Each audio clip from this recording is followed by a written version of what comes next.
আসসালামু আলাইকুম রহমতুল্লাহ। সম্মানিত দর্শক, আশা করি আপনারা সকলে ভালো আছেন, সুস্থ আছেন। তো আজকে আমরা জানবো সূরা ফাতিহা চোখ বন্ধ করে 3 বার পড়লে কি হয়, কি লাভ হয়, এই বিষয়ে বিস্তারিত আলোচনা করব এবং আপনাদেরকে সহজভাবে বুঝিয়ে দেওয়ার চেষ্টা করব ইনশাআল্লাহ। সম্মানিত ভাই ও বোনেরা, তো আপনারা যারা এই চ্যানেলে নতুন আসছেন তারা অবশ্যই সাবস্ক্রাইব করে পাশে থাকবেন, যাতে করে নতুন নতুন ভিডিওগুলো সবার আগে পেয়ে যান। যদি আগে থেকে সাবস্ক্রাইব করেন তাহলে আপনাকে অসংখ্য ধন্যবাদ। সম্মানিত ভাই ও বোনেরা, তো আপনারা এই আমলটা কখন করবেন, কিভাবে করবেন এবং করলে কি লাভ, এই বিষয়ে বিস্তারিতভাবে আলোচনা করব। ভিডিওটা খুবই ছোট হবে, আপনারা সম্পূর্ণ ভিডিওটা মনোযোগ সহকারে দেখবেন, বুঝবেন, দেন এরপরে আমল করবেন। আপনি যদি না দেখে না বুঝে আমল করেন তাহলে কিন্তু কোনো কাজ হবে না। আপনাকে বুঝে শুনে আমলটা করতে হবে।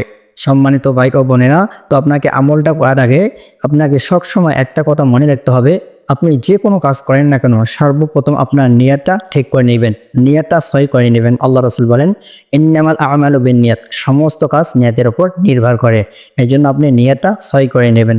আপনি যখন যেই কাজ করবেন সেই কাজের জন্য নিয়ত করে নেবেন। তো আপনাকে আমলটা করার জন্য তেমন কিছুই করতে হবে না। আমলটা করার আগে আপনি নিয়তটা সহি করে নেবেন এবং পবিত্র হয়ে আমলটা করবেন। তো আমলটা করার আগে আপনাকে অবশ্যই 3 বার ইস্তেগফার পড়তে হবে। আস্তাগফিরুল্লাহ, আস্তাগফিরুল্লাহ, আস্তাগফিরুল্লাহ। এরপরে আপনাকে দরুদ শরীফ পড়তে হবে, অর্থাৎ দরুদে ইব্রাহিম। যে দরুদ শরীফ আমরা নামাজের মধ্যে পড়ে থাকি, এই দরুদ শরীফ আপনাকে 3 বার পড়তে হবে। আল্লাহুম্মা সাল্লি আলা মুহাম্মাদ ওয়া আলা আলি মুহাম্মাদ কামা সাল্লাইতা আলা ইব্রাহিম ওয়া আলা আলি ইব্রাহিম ইন্নাকা হামিদুম মাজিদ। আল্লাহুম্মা বারিক আলা মুহাম্মাদ ওয়া আলা আলি মুহাম্মাদ কামা বারাকতা আলা ইব্রাহিম ওয়া আলা আলি ইব্রাহিম ইন্নাকা হামিদুম মাজিদ। এভাবে আপনি 3 বার এই দরুদ শরীফটা পড়ে নেবেন। আপনি যদি এই দরুদ শরীফ পড়তে না পারেন তাহলে বলবেন সাল্লাল্লাহু আলাইহি ওয়াসাল্লাম, সাল্লাল্লাহু আলাইহি ওয়াসাল্লাম, সাল্লাল্লাহু আলাইহি ওয়াসাল্লাম, এভাবে কয়েকবার পড়ে নেবেন। এরপরে আউযু বিল্লাহি এবং বিসমিল্লাহর সহিত সূরা ফাতিহা 3 বার পড়ে নেবেন।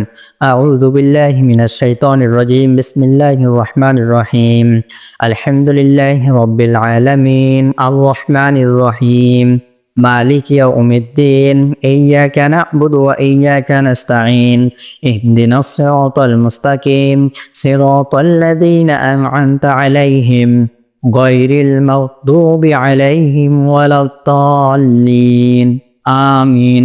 এভাবে আপনি 3 বার পড়ে নেবেন। তো আমি আপনাকে যেভাবে এই আমলটা করতে বললাম, আপনি যদি ঠিক এভাবেই আমলটা করেন তাহলে আমলটা করলে কি হবে, আপনি যদি আল্লাহ তাআলার কাছে দোয়া করেন, এই আমলটা করার কারণে সাথে সাথে আপনার দোয়া কবুল হয়ে যাবে। এই আমলটা করলে আপনার যদি কোনো কিছু অভাব থাকে, এই অভাব দূর হয়ে যাবে ইনশাল্লাহ। আপনার মনে যদি কোনো আশা থাকে, সেই আশা পূরণ হয়ে যাবে। এই আমলটা করার কারণে আপনার যে টাকা পয়সার সমস্যা থাকে, ইনশাল্লাহ আমলটা করার কারণে আপনার যে সমস্যা দূর হয়ে যাবে। আপনি যদি আমলটা করেন, আপনার যত প্রকার বিপদ আপদ আছে ইনশাল্লাহ সমস্ত প্রকার বিপদ আপদ কেটে যাবে। তো আপনি যদি এই আমলটা করতে চান তাহলে অবশ্যই আমাকে কমেন্ট করে জানাবেন। আমি আপনার জন্য বিশেষভাবে দোয়া করব, আল্লাহ রাব্বুল আলামিন যেন আপনার সমস্ত প্রকার আশা পূরণ করে দেয়। তো আজকের ভিডিও এই পর্যন্ত। আপনারা সকলে ভালো থাকবেন, সুস্থ থাকবেন। দেখা হবে অন্য কোনো ভিডিওতে। আল্লাহ হাফেজ।